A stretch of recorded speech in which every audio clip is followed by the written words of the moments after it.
Avista Adventist Hospital is known for its amazing care of moms and newborns. Our New Life Center is getting ready to welcome its 50,000th miracle, but that's just the beginning of our commitment to women. We have a team of the region's leading women's health specialists who are passionate about healing. We know that women put their heart into taking care of everyone around them. At Avista Adventist Hospital, we put that same level of devotion into taking care of you. The first day I met Dr. Graciano, I walked into her office and she said to me, "I think you need a hug." And I was so surprised. And I thought, I can work with this woman. I moved to Denver and very quickly ended up pregnant, much faster than I expected. I took 5 pregnancy tests because I didn't believe the first 4. So by 5 I was like, okay, I am pregnant. Now I have to find a doctor because I had just moved here. Cancer really rocks you to your core, and it makes you rethink your life.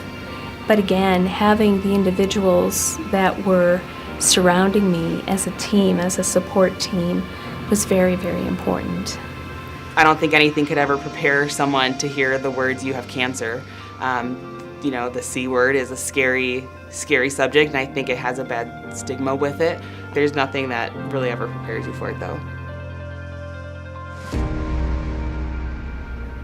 My goodness, what goes through my mind when I hear stage 3 cancer? Well, first of all, I knew nothing about clear cell adenocarcinoma.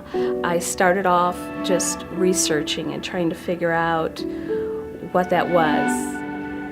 The first stress test, after they hooked me up, they had me stand up. She said, "Well, let's try the treadmill." And so I got on and she put it on really slowly and had me walk for maybe 20 seconds and she just said, "Stop." So it wasn't until that point that I thought, oh, something really is wrong. It was pretty serious because she was not aware of the atrial fibrillation, and the atrial fibrillation is an irregular rhythm of the heart, and she could have had a stroke anytime. So we were fortunate that she found out that she has the irregular heartbeat through her fatigue, not through a massive stroke. I realized something might be wrong when, I just felt a lump in the shower and it just didn't go away. When I spoke with my doctor about everything, I was like, well, can't you just take everything out right now? Get rid of it. I don't want that in me. Probably my favorite part of my job is when I can go into a room with someone who's very scared, is to be able to sit down and make them understand that their diagnosis is not that bad, that they have a lot of options, that we have an entire team here to help them through that, and that they're actually probably going to do just fine. I was telling my mom and my friends, I'm pretty sure she's breech, I'm pretty sure she's breech. Dr. Sundal came in, she put the ultrasound right here and she's like, yep, there's her head. This kind of ends this appointment, and then we started discussing options. After I had another test, they decided what they were going to do for my care, that I would have to have heart surgery and have things repaired.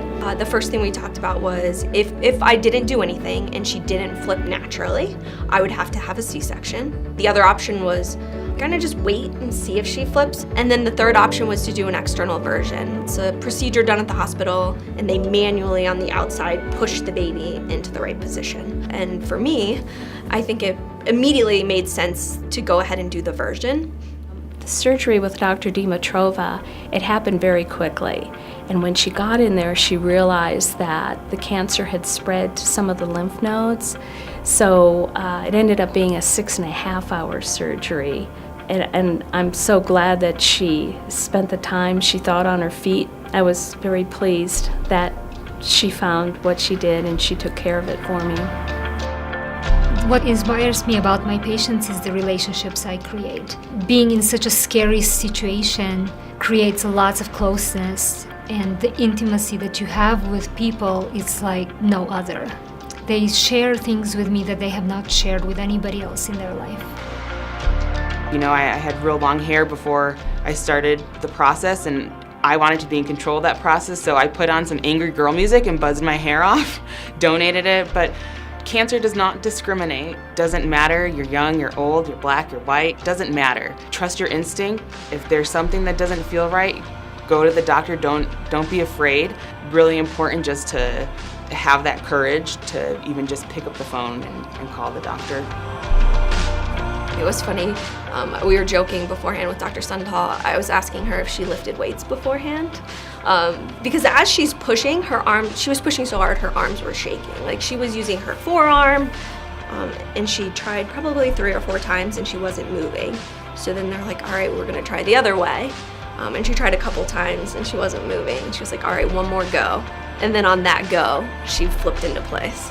Really? Yeah, and so we were all like kind of having a celebration, including the nurses, everybody, my husband, kind of celebrating that she was in the right place, and they checked with the ultrasound to make sure and she was head down. I think Avista is a fantastic place to have a baby, and I tell every patient this at their first new OB visit. It's a team approach. I mean, from the labor and delivery nurses to the OR technicians, everybody works together to provide the absolute best care possible. And you know, the best part is they really enjoy their job. So it's a pleasure working at a place where everybody enjoys what they're doing so much. The care that I received has certainly changed my life. I know that I have someone who's not only someone that I can talk to, but someone who's extremely competent. You know, this entire experience is just a crazy journey. You don't realize how many people care about you until you go through something so life-changing. Cancer takes a lot of things away, but it can't silence your courage to take the step forward, and definitely it never gets rid of your hope. The moment that really sticks out to me is the moment of true compassion and care, but on the last day of chemo. So I had gone through 6 infusion injections. Then I turned around and I'd walked out like I normally do, you know, and I did it so many times. I was walking down the hall and the nurses' station was filled with all of the nurses from the floor, Dr. Dimitrova, and everybody was just clapping and cheering me on as I walked down the hallway. And I just felt like an Olympic champion beating cancer. And I just can't thank them enough for that.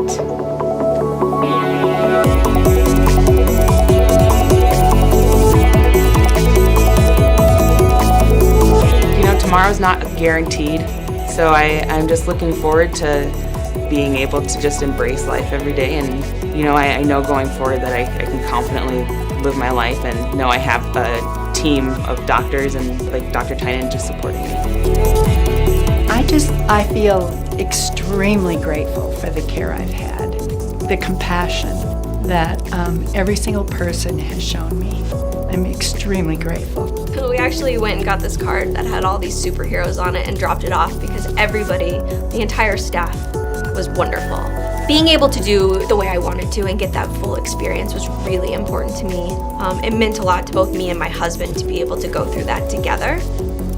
I always felt like the care that I received at Avista Hospital helped me through that whole process, and it gave me hope to get through it, and it continues to give me hope. I feel very, very fortunate for having the experience, if I had to have it, that it was at Avista.